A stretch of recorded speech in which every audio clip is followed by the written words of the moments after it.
the moon landing happened on a day of the festival, on the 20th of July, which is when the moon landing took place. And they had all this footage because obviously they were like, oh, there's a big old crowd in Harlem. Let's go ask them what they think about the moon landing. And the news crews got down there and people were like, never mind the moon. Let's get that cash in Harlem. It's groovy for certain people, but not for the Black man in America.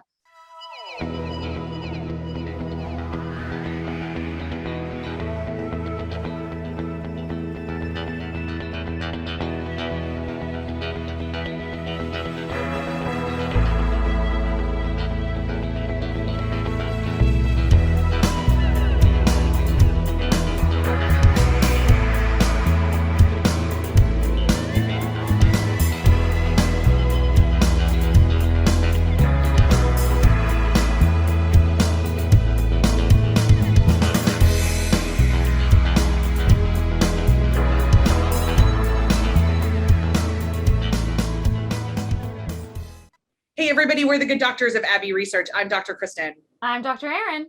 You are exceptionally welcome to our conversation today, and always, to be frank. We've never met before. We are two social scientists who love talking about culture because we think if we understand it, ourselves, and each other better, then our human experience can be fuller and richer and just better. And don't we all kind of want that, honestly? We have these conversations all the time, all over various platforms, and we turn on the microphones for you guys because we talk about this stuff all the time. Trust me, we could go on and have and do about Bridgerton without sharing it with y'all, or about this documentary we're about to cover. But we really, really, really love conversations and love having them with you. So wherever you are encountering this, be it on the podcast or the YouTube channel, we would love to hear what you think. This video is part of our ongoing series where we scour the streaming services to see if we can find stories about marginalized folks that we want to watch and learn and promote for y'all. If you follow us on both of our two main platforms, either YouTube or the podcast, you know we went through the wars on the last season of The Handmaid's Tale, had some joy with The Falcon and the Winter Soldier. And then for the rest of 2021, we decided we're just going to do a bunch of one-offs. Dr. Kristen's very busily preparing for multiple TED Talks, which takes a lot of time and energy and is a big, big, big deal. So it's a lot easier for us to just have a cornucopia, a soupçon of content. So that's what we're doing. We are here today to discuss Summer of Soul, or When the Revolution Could Not Be Televised, which is a 2021 documentary available on Hulu. It is the debut film of Amir Questlove Thompson.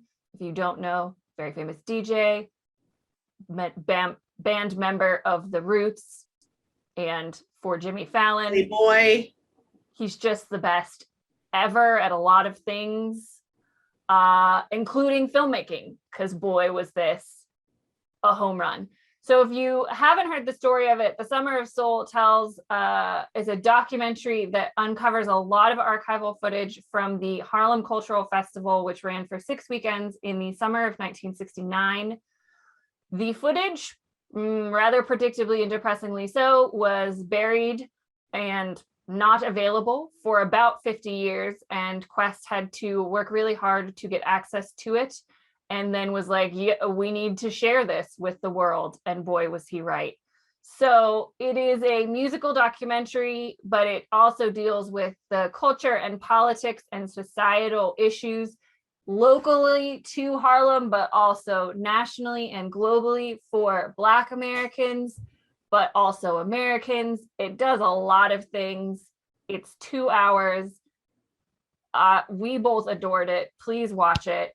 But we're gonna pick out some of our favorite bits and things that we learned to talk about it. Dr. K, take it away. Ooh, that rhymed. First of all, if anyone sees the posters and it says a Questlove John, which is how you say the word Jawn, that is a Philly word for like a thing. So Questlove is a Philly boy born and bred. The Roots are a Philly band. We claim them with joy and pride. You should. even before this, we've loved them for a long, long time. And Quest is really good about honoring his Philly roots. Yep. As somebody who grew up in the church, I've encountered Mavis Staples and Mahalia Jackson before on several occasions. And then, at various points in my church music experience, have heard gospel music. I love it quite a bit. It's not a completely consistent part of my listening, but when I want to listen to gospel, nothing else will do. It is that kind of thing in my soul. And the two queens for me are Mahalia Jackson and Mavis Staples. I bring this up because hands down, even with Nina Simone's incredible performance that we see, even with a whole lot of other things, the moment of the documentary that I will not forget is Mavis Staples and Mahalia Jackson performing Precious Lord. Yeah. And for anybody who doesn't know, by the way, just really briefly, Mahalia Jackson was also very, very good friends with Dr. King, and very famously was there to sing the day of his I Have a Dream speech, and essentially yelled at him to do it because he was like having nerves or cold feet or whatever. An apocryphal story that is essentially, she looked at him and she said, I don't sing for people. I don't sing for cowards, is the apocryphal line that I've heard several times.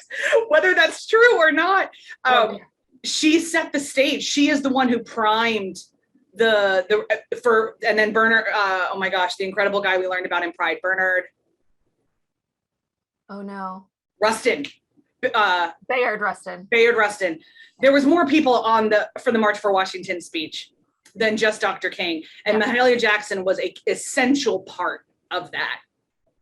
And the music that she created still remains an essential part of American music, of Black church music, of gospel music, of it all. And we learned in this documentary, which neither one of us had encountered before, that Precious Lord, which is the hymn that starts Precious Lord, that one that you've heard in a lot of like background of movies, was Dr. King's favorite hymn. Mm. And so they sing it for him because his body is really not yet cold. In a lot of ways, it's only been a year. I think it's like months. The year. I think it's like close to the year anniversary, but Reverend Jesse Jackson was there at the festival, and obviously he was present when Dr. King was assassinated. And so I think he did it, and they were honoring the legacy of Dr. King. Because Dr. King was murdered in April of 68. 68, yeah. So just over a summer year. of 69. Okay, yeah. Yeah. No, I know. That was one of the more transformational music performances I've ever seen in my life. And this is why I love music documentaries. For me, it reminded me a lot of Martin Scorsese's The Last Waltz, which is about the last concert that the band, that's what they're named, you don't know them, the band performed. And it's a musical documentary. And it because it did such a good job of showcasing the humans and the music. And I think this struck that balance absolutely perfectly. I loved the things that I learned about some of the bands from that time and the Fifth Dimension, and how the organizer was so good at organizing things, and how the Republican white mayor of New York was super well loved in the Harlem community, all that kind of stuff. We do a lot of these things because they focus on marginalized groups, and they tell stories that haven't been told, and they build empathy. And this one does it so much for the recognition of what a lot of the realities were for Black communities in America in 1969, what they had been experiencing in terms of assassinations and police violence and the war and poverty and to have a space for Black joy and celebration was an intentional part of the festival, but it was also a very political space. The security was done by the Black Panthers. And it really was like, I have always wanted to hear that story more than I would want to hear stories from Woodstock. And yet Woodstock is the summer music festival from 1969 that seeped into the national conscience and took over the entire spotlight, and nobody had ever really heard of this festival, which is a shame, but we thank Quest for his service in insisting that everybody have access to this. And I would just like to watch all the footage, please, and thank you. Besides the incredible music performances, there's a lot of it as a constructed documentary. We talked about this with Pride. There are ways to give social context to documentaries without offering editorial commentary. So, and this is perfectly constructed in that way.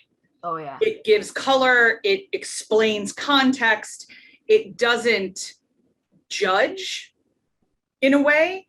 It doesn't lead you to an emotional, manipulate you to an emotional response. It presents the information to you and invites you to do with it what you want, which is the best kind of documentaries. Yep.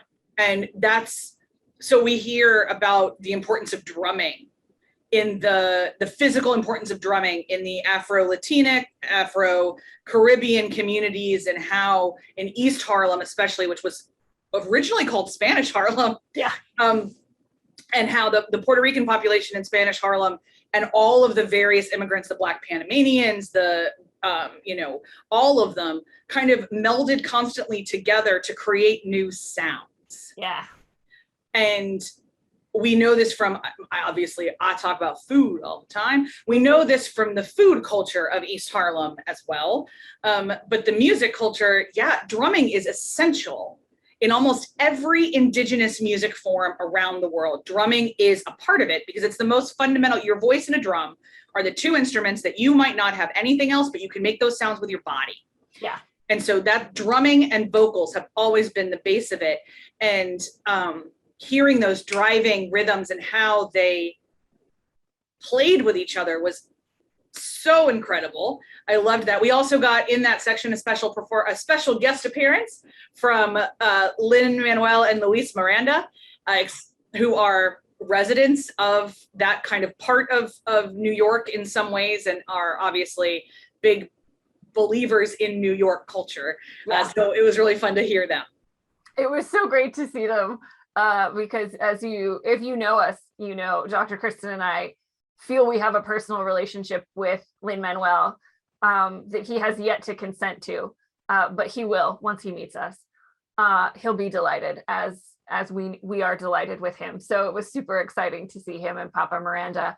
But what I love from that section too, in talking about the relationship with Harlem and East Harlem and all of that melding, was then that they also went from there to the moon landing. And yes. Perhaps one of my favorite stories of recent times that I have learned is how we can take a story like the moon landing and use it to talk about intersectionality in terms of how the moon landing was perceived. Totally. Dr. Kristen and I both come from pretty white educational backgrounds, white communities, white families. Middle class families. And I was taught in school, and I was taught by my family, that the moon landing was amazing. And it was so cool, and it was transformative, and like, whoa, amazing space program. And the moon landing happened on a day of the festival, on the 20th of July, which is when the moon landing took place. And they had all this footage because obviously they were like, oh, there's a big old crowd in Harlem. Let's go ask them what they think about the moon landing. And the news crews got down there, and people were like, never mind the moon. Let's get that cash in Harlem. It's groovy for certain people, but not for the Black man in America. And I was not at all surprised by their different perceptions, like once I heard them. But I think for me, that's one of the stories I'm going to tell a lot when we try and talk and teach about intersectionality, because it's not just the racial difference, but there's a class element as well. And so you can take a moment in history that we're all told is a seminal moment, an exciting moment, a positive moment. And then if you look at it across different intersections, you're going to get different stories. Yep. And I didn't think that was one of the things I was going to take away from this documentary, aside from the music, but boy, did it. And I just tell everyone I know that story. Basically, watch this, please. Yeah. And then please go and Google every single artist that you've not heard of, because there was a couple that I hadn't quite come across before. But there is so so many, Nina Simone, who I have loved for a long time, but I don't think I've ever watched a video of her performing before, which I'm sure others exist. Like, that's remiss on me. This isn't anything like that, but the electric, even through time and technology, the 60s were a specific era for music for a lot of reasons. Yeah. And it's a good thing to remind ourselves of what that felt like, and as much as we can, again, across time and technology. Yeah, I had not really encountered a lot of descriptions of the term freedom music. But before they get into showing you Nina Simone's performance of Backlash Blues, they talk a lot about it as a primal, therapeutic, freeing feeling. And it was a way to express musically all of those thoughts and feelings. And boy, can you tell. And like, that's another example of what you said too, right, Kristen, of like the context, the necessary context. Nina Simone's performance would have been fantastic either way, but the context helped me understand it culturally. Yeah, and this is a direct legacy of Billie Holiday's, Strange Fruit. Yeah. And we throw in the way that gospel has always been a protest. Gospel music is always protest music. Yeah. Because even if, which I loved the focus on the song "Oh Happy Day," I loved that so much. Yeah, joy is a protest. If you are an enslaved person, joy is a protest. Mm-hmm. So all hope is a protest. Gospel music is protest music. Yeah. And these are the things the freedom riders sang as they went. These are the things that they sang at the sit-ins. These are this legacy is long and storied and beautiful, and not something we're taught enough. No. And like so much of this, because at the end of the documentary, they get into how and why it was forgotten. Woodstock got all the publicity. They tried to market it as Black Woodstock and it still wouldn't fly. And I think so much of the way we tell the story of Black artists and Black musicians from like a white privileged power dynamic is we depoliticize them. We strip the politics out of it so that it's palatable for white people to enjoy. And then it's not that it's not special. I'm not saying that at all. But like, once you do that, there's a lot of it that's not going to make sense. Like, just legitimately not make sense. Yeah. And so it was like an infusion of politicizing, or like not politicizing in a way because everything's political, but like holistically representing this music, like as its whole complicated selves and pieces of art, instead of stripping them back so that white people don't feel uncomfortable by them. It was so good to do that, and like I can't wait to learn more. Those are the best documentaries where you're just like, wow, I learned a lot. What else can I learn? Yeah, there's one of the places I would always recommend people go is that there's a long series on, I think we're up to season 3 now on Netflix, of the history of hip hop. Yeah. And that my husband and I are slowly working our way through that entirely, because after every episode we have to Google about 27 things. And like, we spend the rest of the night like bringing things up on YouTube and listening and digging in. We're only 4 episodes in, legitimately, because we just keep trying to learn as much as we could, because neither one of us grew up on hip hop. No. And yet we both love music deeply that is deeply influenced by hip hop. Yeah. And so we understand it. So after Summer of Soul, start there. It's only 2 hours. Questlove gave you a good chunk. If you don't know anything about kind of where freedom music went after the 60s, it went into hip hop. And so chase it there. And if I say that and you immediately think of rap, I would encourage you even more to chase the history of hip hop, for they are 2 distinct genres and talent sets. Yeah. And if anybody out there watching this has suggestions for us to learn more, TED Talks, documentaries, books, articles, you name it. We love to learn and we love to engage with this kind of stuff. So if you've got recommendations, hit us up. wherever you are engaging with this in the comments. And I'm not sure what one-off documentary we're covering next, but rest assured we'll have some things to say about it. Don't you worry, and we'll see you then, guys. Bye. Bye.